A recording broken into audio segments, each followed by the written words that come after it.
We are at or near the end of our sessions, our conversations for widening the pipeline. And I have been absolutely encouraged and excited about the ways that so many people have mentioned the role of mentorship, about making sure that we find people who can guide us, give us advice, help set us on the right course when we need it.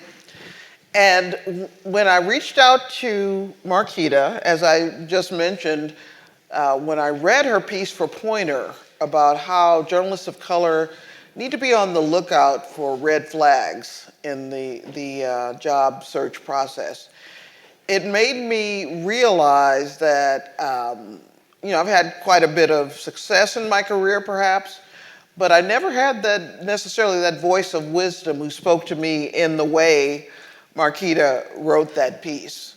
Just really sort of providing these very pithy insights and things that you don't think about in the moment, and then you wish you had when you walked away. But also in our first conversation, Marquita mentioned that she never really had a mentor as well, per se. And I then sort of extrapolated and realized that lots of journalists of color are in that same position.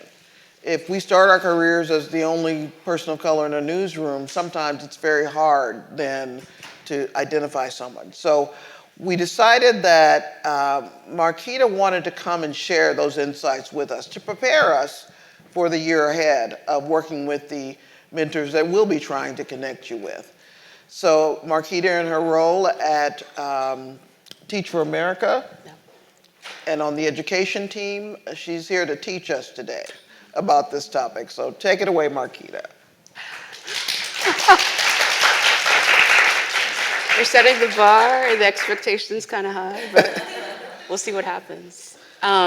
So as Rachel mentioned, I'm Marquita Brown. I am the managing director and senior editor of Teach for America, and I edit copy. I help people think through story ideas, that sort of thing. So it's the journalistic storytelling arm of TFA. And I know I'll share a little bit about the beginning of my career.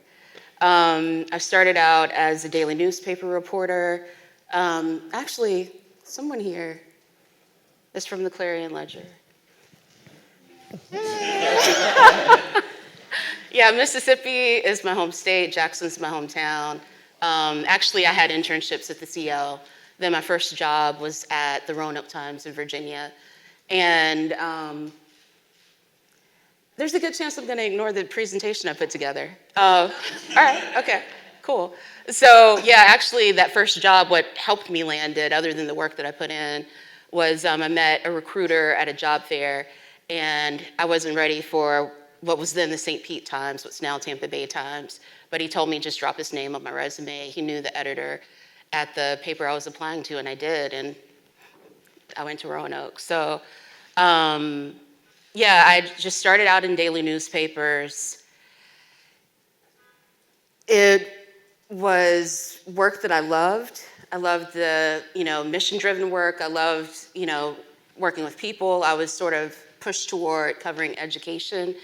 And at some point, I wanted to switch things up a bit, do things a bit different. So in 2016, I quit where I was working the News and Record in North Carolina, went to grad school, and I did journalism adjacent things, which leads me to where I am now.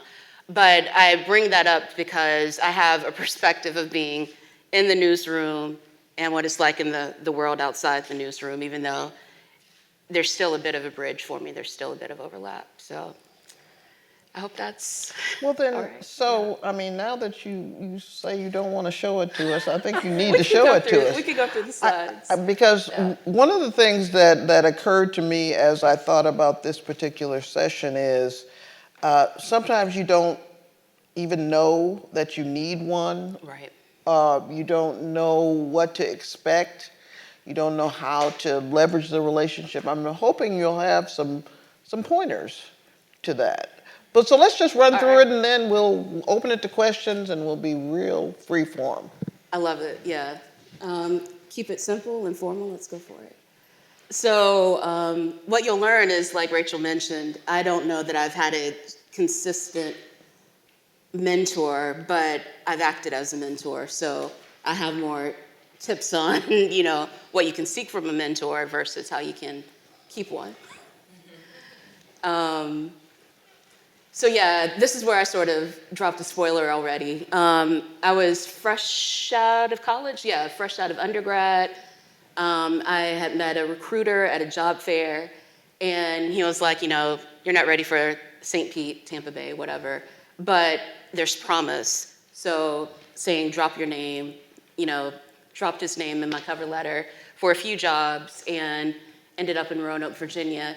And I bring that up because, unfortunately, I think we all have some experience with how the connections and the names matter in this industry. And so that was just one example of how it's mattered for me.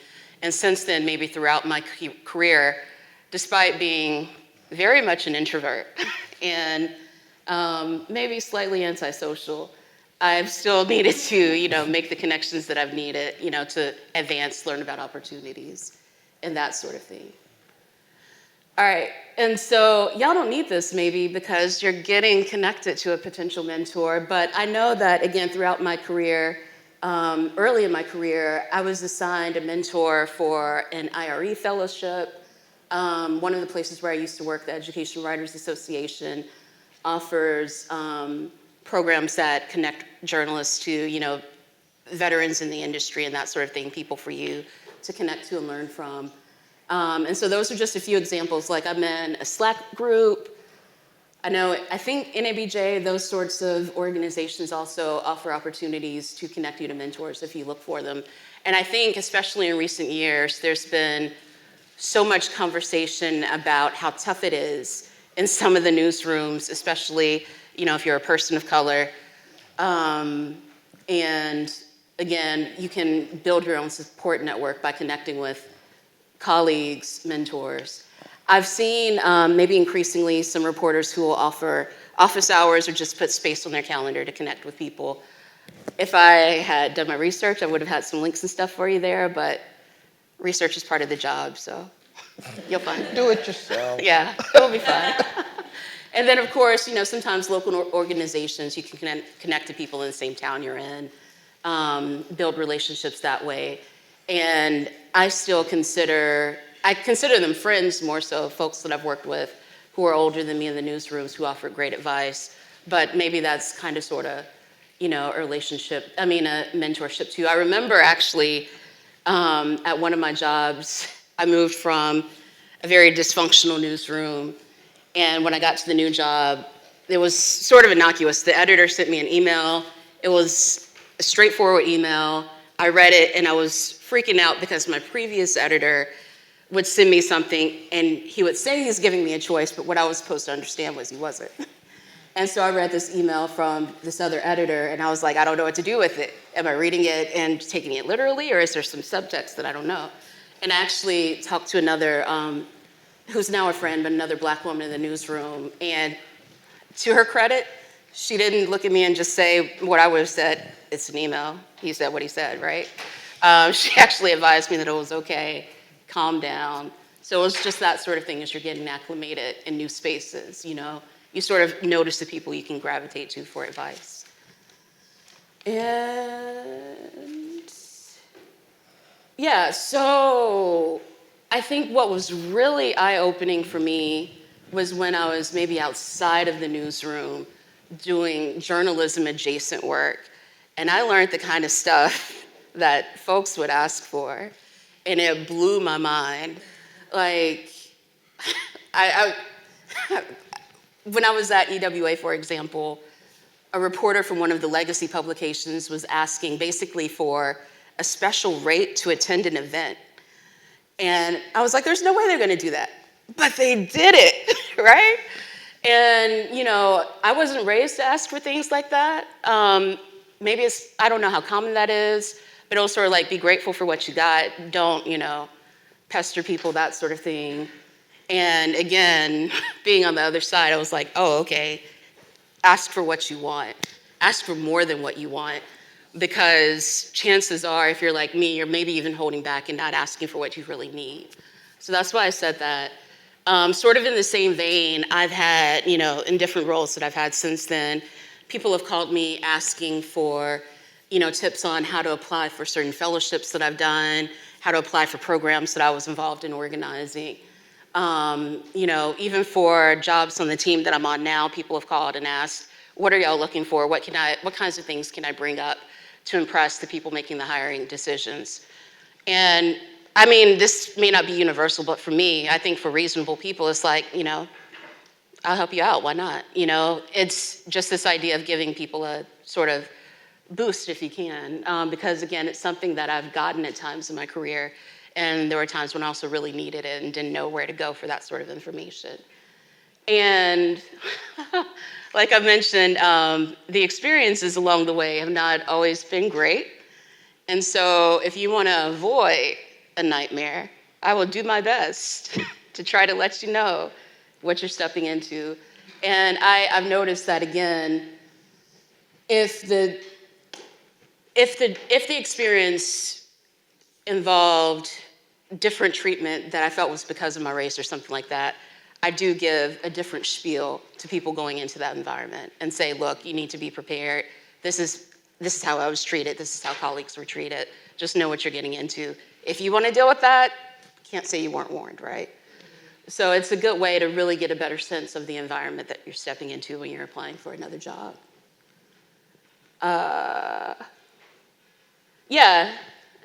Same kind of thing. I don't know. Ask for, advice on resumes. Even folks who aren't in journalism, the grad school program I completed, people who don't know me at all will reach out and say, hey, can you look over my resume? I'm like, okay, sure, why not? If you're connecting with people, it's even easier to ask for that sort of thing. When I was a reporter, I found a couple of people. I would talk to them about my lead, my pitches, my story ideas, ways that I could make it better, especially when I was asking for that advice, knowing that I was trying to build up my portfolio to move on up bigger and better things, right? So that's another idea, just to tap into the people you know and whose work you admire and get them to help you figure out how to shine a little brighter. And yeah, same thing, like in some of those professional organizations that I mentioned, learning about jobs before they're officially posted, learning about, what the job really entails versus what they say they're asking for, which often is ridiculous if you read the description. That sort of thing. It's pretty straightforward, maybe a bit. Common sense. I would say this is more on the advice tip, not necessarily being a mentor, but I mentioned again that, I was connected to other reporters through organizations that I was a part of. Like my first mentorship was through IRE and tied to an event. Ida Wells Society has been great, and I'm not even, I'm still sort of journalism adjacent right now. But the best thing that I did as a beginning reporter was seek out training because I wasn't getting it in my newsroom. Eventually, this isn't bragging, but it just is what it is. Eventually, I realized I was doing the type of work or aiming to do the type of work that maybe even my editor wasn't prepared to support me in doing. They hadn't done that sort of reporting. And so I had to go outside and find it. But on the other end, who was going to pay for it, right? I was a reporter. I wasn't making any money. The newsroom wasn't technically making any money.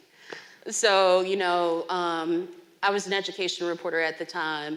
And so EWA, at one time, the Hechinger Report actually offered training.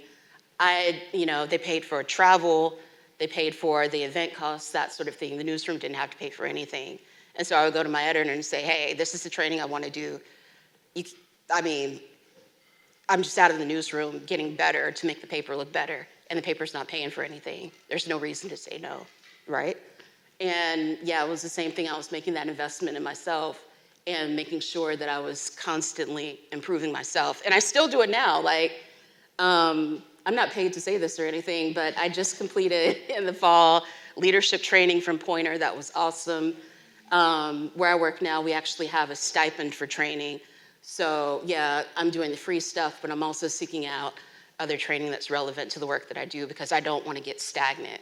And if you're trying again to, improve, to boost your career, it's still another way to connect to people and to continue building your skill set. It shouldn't be much more. Yeah, I just said all this, right? I said all of this. I'm a fan of The Wire. You can read, it's cool. Yeah, just another tip. When I was at an organization, again, that was organizing fellowships, training for reporters, when you see folks constantly tweeting about the deadline, when that deadline gets extended, they're begging people to apply. And I've heard from so many reporters over the years who sort of count themselves out, like, I won't get that. You might not, but you might be one of, 5 or 10 people to apply, so your chances are much better than you think.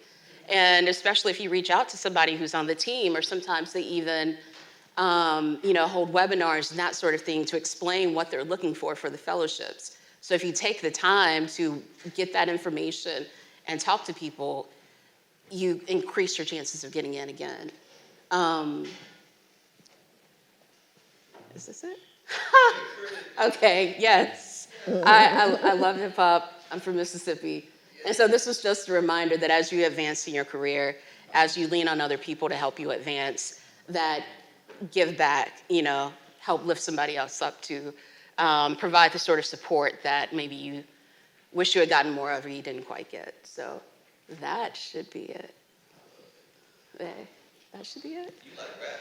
I do. I do. Yeah, that's it.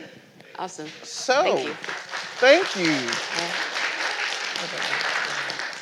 So let's, if there are any questions, Amanda, who has questions? Okay, let's go to Jarrell. Hi, Marquita. I'm Jarrell Arvin. I'm with Vox.com. I actually did Teach for America before becoming a journalist, so Cool. Shout out to Teach for America, I guess. Cool, or I'm sorry, depending on your experience. We'll talk. No, I just forgot my question. Hold on. Yeah, so I was wondering if you could talk a little bit about how you would recommend we give back to our mentor, because they're going to be giving us so much. How do we also make sure that it's not just a one-directional relationship? That's a good question. Thank And you. I don't know that I was a good enough person to think of that question or think of the answer to it. I mean, I feel like I at least say thank you. I let people know, when advice they've given me or any sort of help that they've given me contributed to me moving on to a different position. Like, even with the recent jobs that I've had outside of journalism, I still use former editors as references and that sort of thing. So I thank them profusely. I don't do dumb things that would, embarrass them for being connected to me. There's probably more than that, but I can't think of it immediately. I guess depending on what position you move into, right? I've reached out to a couple and said, hey, I'm working at places where we do freelance work, and I know what you're probably paid versus what we're paid. So if you want to take advantage of this opportunity, I'm here for you. But yeah, it's just, as you get opportunities to give back, give back. Hi, I'm Torrance Latham. I'm with the Miami Herald. Shout out to Jackson. My people from Natchez, Mississippi. So I feel like what I wanted to know from you is like, I know you said you haven't had many mentors, but can you give us one example of a mentor who stepped in for you and how they kind of helped shape your career path?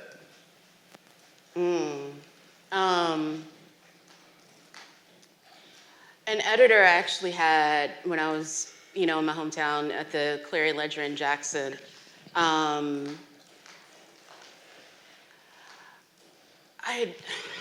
It's kind of, if nothing else, she kept me sane. So that's not a small feat. It was a tough time. This was like 2010s, recession time. There were some personalities in the newsroom, being diplomatic about it. And it just helped to know that there was somebody I could go to. And I would kind of joke that I would go into her office and I would flail my hands around and just ramble. And somehow she understood what I was trying to communicate and gave me advice about, shaping my story. If I was a little off the mark with the angle, that sort of thing. That was one of maybe the few editors I reported to directly who, we just communicated really well. We got each other.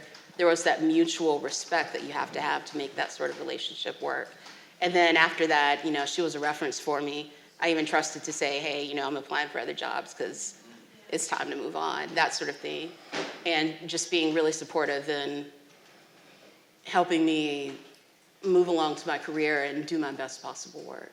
Like, I could go to her, for example, and say, hey, there's this training that's happening. I would be out of the office for maybe a week or so. I think maybe I did that while I was there. And I was like, okay, that's fine. It was just that support and helping me do what I needed to do. Hi, I'm Raisa Habersham with the Savannah Morning News. My question was, I know you said you transitioned from news to TFA. Was a mentor involved in that transition? Like, how did that kind of come about? That was a little different. When I was in grad school, there was like a career center on campus, and they brought some guy into the program. That wasn't the best way to word it. They brought maybe a professional who worked in the career center to our group to talk about boosting your LinkedIn profile and that sort of thing. And I was recruited from LinkedIn. Somebody reached out to me. Yeah. Were you finished? Oh, use LinkedIn. I mean, it's boring, but make sure you up your presence on it. I have to sort of wrap this up, unfortunately, and we're so grateful that you're going to be staying for lunch. But let me quickly say that I used LinkedIn as my personal diary when I was in East Africa. And so I would write about what I was doing and my thoughts on training journalists, et cetera. Long story short, I guess I started in 2009. Today I have more than 500,000 followers on LinkedIn. Okay. Most of them are on the African continent. But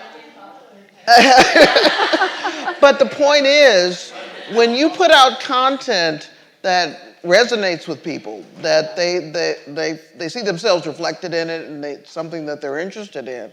And I never set out, I have 2,000 followers on Twitter. I don't care. I've got 700 on Instagram. I'm not doing this to become popular and to be famous. But on that platform, when I express my interest in global health and maternal health, et cetera, so there's that. But I have to tell you, anytime you see someone who puts in their presentation, if I come up, you come up, you have met a real one, as they say. You have met a real one. I want to thank you for making this first venture out into the post-normal world with us. So let's give Marquita Brown a round of applause. We hope that we can count on you over this next year as we continue with the program, and as we need speakers, as we need inspiration, we'll be reaching out to you. Cool. Happy to do it. Excellent. So thank you.